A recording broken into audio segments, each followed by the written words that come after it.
One morning, Paddington was testing some raspberries in order to make sure they were properly ripe, when he heard a loud banging coming from next door. Ooh! Go! Go! To his surprise, the Brown's neighbour came rushing out of his house and began dancing round his lawn like someone doing the Lancers. In fact, he moved so fast it was hard to keep up with him. Bear! What are you doing, Bear? You're spying on me again? Oh, no, Mr. Curry. I was only watching you practice your dancing. It was very good. I mean... Dancing? Dancing? I'll give you dancing, Bear. I've just hit my thumb with a hammer. Look, I think I may have broken it. Mr. Brown's got one in his garage, said Paddington. I'll get it for you if you like. I don't mean the hammer, Bear. I mean my thumb. Oh, dear. Perhaps you'd like some marmalade, Mr. Curry. My Aunt Lucy always puts marmalade on bruises. Marmalade? Ah, I don't need marmalade. What I need is help. What are you like at hammering, Bear? Oh, bears are good at hammering, Mr. Curry. I expect it's because they haven't got thumbs. I'm putting a serving hatch in my kitchen. I need a hole knocked in the wall to the dining room. Oh, that'll be easy, Mr. Curry, said Paddington. I watched Mr. Brown make his hatch only last week. He said you'd probably want one yourself as soon as you got to hear about it. I mean... Now remember, Bear, I want one exactly like Mr. Brown's. There's a hammer and chisel all ready, and the frame's ready for fixing. If you make a good job of it while I'm at the doctor's, I may let you have first go with the doors. Oh, dear, said Mrs. Brown. Look where Paddington's just gone. I hope that's not a sign we're in for more trouble. Anything's better than all that hammering, said Mrs. Bird. If I hear one more bang, I shall go mad. Mrs. Bird's hopes were doomed, however, for if anything, the noise got steadily louder as time went by.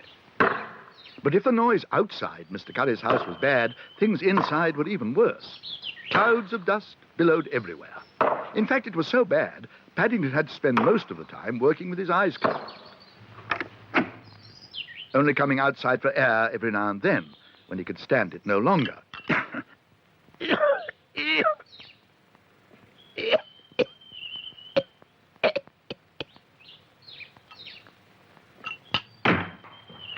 At long last, the job was finished, and as the dust settled, the big moment came to put the frame into place over the hole. To Paddington's delight, it fitted like a glove. In fact, as he stood back to view the result of his labours, he couldn't remember ever having done a job which had gone quite so well. It was straight as a die, firmly fixed, and as for the doors, they opened like a dream. Bear! You know what you've done, Bear? You've knocked a hole in the wrong wall. Help! Paddington went to bed early that evening. I think I may be getting the measles, he announced. My temperature is 120 and I'm covered in spots. That's not a temperature, said Mrs. Bird. It's a marmalade stain. And the spots look more like brick dust to me.